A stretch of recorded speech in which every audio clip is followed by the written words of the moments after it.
ChatGPT peut te permettre d'apprendre 3 fois plus vite. Il faut simplement que tu aies les bons prompts. Ok, là j'ai un cours juste ici qui est long, qui est chiant, qui est difficile. Je le prends, je vais dans ChatGPT, je le glisse juste ici. Là il est en train de le lire et de le comprendre parfaitement. Je fais /QT et hop, automatiquement j'ai mon prompt et voilà, il me pose une question. Ok, j'ai répondu en 2 secondes. Est-ce que c'est une bonne réponse ou pas? Et bien il va me dire, ok, 8 sur 10, c'est pas mal. Donc là j'ai déjà révisé. Et une deuxième question maintenant. C'est quoi les conséquences financières? Ok, je pense que c'est pas très bon comme réponse. Bon, ok, ça va, 5 sur 10, mais c'est pas assez précis. Du coup, j'ai une bonne explication. Encore une fois, c'est basé sur le cours que je lui ai donné. C'est pas des connaissances basiques. Ce qui me répond ici, c'est simplement une reformulation de mon cours. Quels objectifs sont fixés à l'ONU dans sa charte? Je sais pas. Ok, bon, 0 sur 10, du coup, ok, bah, c'est les 4. Ok, on va voir. Fait une faute, c'est pas grave. Alors, ok, bof. Ouais, c'est vrai, ok, super. Et c'est exactement mon cours, hein. C'est juste bien reformulé et bien expliqué. Ok, au bout de 10 ou 15 minutes, quand j'ai estimé que j'ai assez révisé, c'est bon, j'ai juste à écrire stop en majuscule et il va me faire ma note globale en me disant, avec un petit tableau en gros, ce que j'ai compris, ce que j'ai pas compris et quelles sont mes failles. Donc là par exemple, je vois qu'il faut que je révise beaucoup plus l'ONU, l'URSS et la Shoah aussi. Ok, juste, on en parle à quel point c'est excellent pour réviser. je sais pas, moi je trouve ça fascinant. Tu te rappelles à l'époque où on devait faire des fiches Bristol pour écrire les informations importantes et on se les échangeait entre amis pour se faire réviser avant les examens. Mais quel enfer c'était! C'était long, c'était chiant, c'était pas optimisé. Et là c'est tellement plus simple. Tu peux faire ça avec n'importe quel cours que tu as. Il suffit juste que tu copie-colles ce prompt dans ChatGPT. Et si tu n'as pas de cours sur un sujet, c'est pas grave. Tu peux faire nouvelle conversation et à la place, tu remplaces ça par, je sais pas moi, la Shoah. Tu fais OK et voilà. Il va te poser des questions, ça va être le même principe. Évidemment, si tu as un cours, c'est mieux, mais c'est pas obligé. Ok, on va passer au prompt numéro 2, mais juste avant, tu n'es pas obligé d'avoir la version payante de ChatGPT. La version gratuite suffit amplement. Ok, deuxième prompt, les QCM. Ok, là vraiment, c'est le summum de la facilité. Il va prendre notre cours et il va faire un QCM, donc avec 3 réponses possibles, 2 qui sont fausses et une qui est correcte. Ok, c'est simple, je fais /QCM. Soit on lui donne un sujet à apprendre, ou alors on refait pareil, on lui donne un cours. Ok, entrée. Et voilà, on a un petit QCM qui est bien fait. Je pense que c'est la B, on va voir.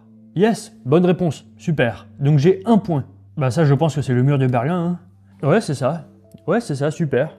Je pense que c'est une menace de crise nucléaire. Ok, yes, génial, j'ai 3 points. Bref, je pense que tu as compris, tu as vu, c'est vraiment simple à faire. Quand on a fini, pareil, on fait stop et on va avoir un récapitulatif des points. Donc là, j'ai eu 5 sur 8, parfait. Et évidemment, je ne l'ai pas précisé, mais c'est super simple de rebondir ensuite dans la conversation. Par exemple, là, j'ai eu faux sur la conséquence majeure de la révolution culturelle en Chine, ok? Je vais lui dire, explique-moi. Et il va m'expliquer, il va me donner des bonnes informations, et il va me permettre de mieux comprendre. Voilà, tu vois? C'est génial. Si jamais le QCM est trop simple pour toi, ne me pose que des questions difficiles. Bref, t'as compris l'idée. Je trouve ça excellent parce que t'as rien besoin d'écrire. Regarde, t'as vu, on a écrit B, on a écrit A. Résultat, c'est hyper facile de le faire dans le bus quand tu vas en cours, ou de le faire dans les transports, ou de le faire dès que tu as 2 minutes. Tu peux le faire sur le téléphone, simplement. Voilà, ça c'est le prompt que tu peux copier-coller dans ChatGPT. Ok, juste avant qu'on passe à la 3e astuce, si jamais tu cherches d'autres prompts de ce style, j'en ai plein. J'ai tout mis dans le School. Le School, c'est une communauté gratuite que j'organise autour de l'IA. Et si tu vas dans Classroom, ici, tu as un pack de prompts avec plein de prompts, notamment beaucoup de prompts pour les étudiants, pour les révisions, pour l'apprentissage et pour se former personnellement. Donc n'hésite pas à rejoindre, c'est gratuit, voici le lien. Ok, 3e astuce, transformer ton texte en dessin. Ok, ça c'est juste incroyable et en plus c'est complètement gratuit. En gros, c'est une IA qui permet de prendre ton texte et de le transformer en graphique qui va t'aider à mieux comprendre.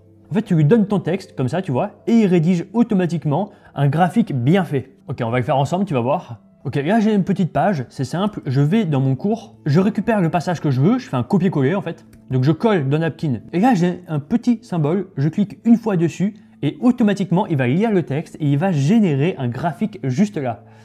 Et voilà, donc là par exemple c'est un bon truc un petit résumé si tu veux, mais il y en a plein d'autres, on a autant qu'on veut. Celui-là, bon, ok. Celui-là il est pas mal, il est plutôt simple. Sinon on a lui, ok, pourquoi pas. Lui il est sympa aussi par exemple. Bref, on peut choisir dans une dizaine de graphiques différents. Si tu es en médecine, je pense que le genre de graphique comme ça, tu dois devoir en faire plein et que là c'est un gros gain de temps. Ok, j'ai pris un exemple au pif, un cours, il génère automatiquement les bons graphiques et là du coup, bah, tu as plein de graphiques différents qui peuvent t'aider du coup, tu vois, à mieux réviser et à mieux comprendre le cours. Encore une fois, c'est complètement gratuit, ça s'appelle Napkin. Ok, autre astuce, le résumé de vidéos YouTube. Ok, je pense qu'on est d'accord, YouTube c'est vraiment une mine d'or pour apprendre tout et n'importe quoi. Je sais pas, par exemple, si tu fais de la géopolitique, il y a plein de documentaires qui peuvent t'apprendre énormément de choses sur le conflit en Ukraine et sur comment ça fonctionne. Je sais pas, moi ce documentaire il a l'air très bien, tu vois, 2 semaines déjà 200 000 vues, ok super. Même si c'est tes études et c'est ton domaine, t'as pas forcément 1h37 à mettre là-dedans. Alors c'est super simple, tu fais clic droit, tu fais copier l'URL de la vidéo et tu vas sur gemini.google.com. On fait entrée. Et là c'est tout simple, je fais /rsmg, voilà, mon prompt est bon. Et je colle juste ici le lien de ma vidéo YouTube. Je fais entrée, j'attends 5 secondes à peu près. Et voilà, j'ai un résumé complet de ma vidéo de A à Z. Ça commence par l'idée principale, si tu veux, le sujet du documentaire. Et ensuite, toutes les sous-idées principales. J'ai tout qui est bien expliqué, qui est bien simplifié. Toute la vidéo complète qui dure 1h30 qui est résumée. Bon, ça c'est bien, mais tu peux aller encore plus loin après en lui posant toutes les questions là-dessus. Ok, petite question de follow-up, il va utiliser la vidéo YouTube comme je t'ai montré, et voilà, on a une réponse complète qui est basée sur la vidéo, encore une fois. Donc on peut discuter avec une vidéo YouTube qui dure 1 heure, 2 heures, 3 heures, et on peut récupérer pile poil les informations qui nous intéressent et dont on a besoin. Bref, le gain de temps est énorme, encore une fois. Ok, justement, si le gain de temps ça t'intéresse vraiment, tu as sûrement remarqué que dans cette vidéo, à chaque fois, j'ai fait /qt et j'ai eu un prompt complet. Ou alors j'ai fait /qcm et j'ai eu un prompt complet. C'est juste hyper pratique. C'est un petit logiciel qui est gratuit et qui fait ça merveilleusement bien. Je t'ai fait une petite vidéo pour que tu puisses faire pareil pour toi. Tu pourras mettre tes propres prompts avec un petit raccourci clavier. C'est la vidéo qui est juste ici, encore une fois c'est gratuit. Et sinon, juste ici, tu as le lien du school si tu veux rejoindre pour avoir accès à tous mes prompts et à toutes mes techniques pour apprendre en un minimum de temps et pour être un bon étudiant qui sait utiliser l'IA.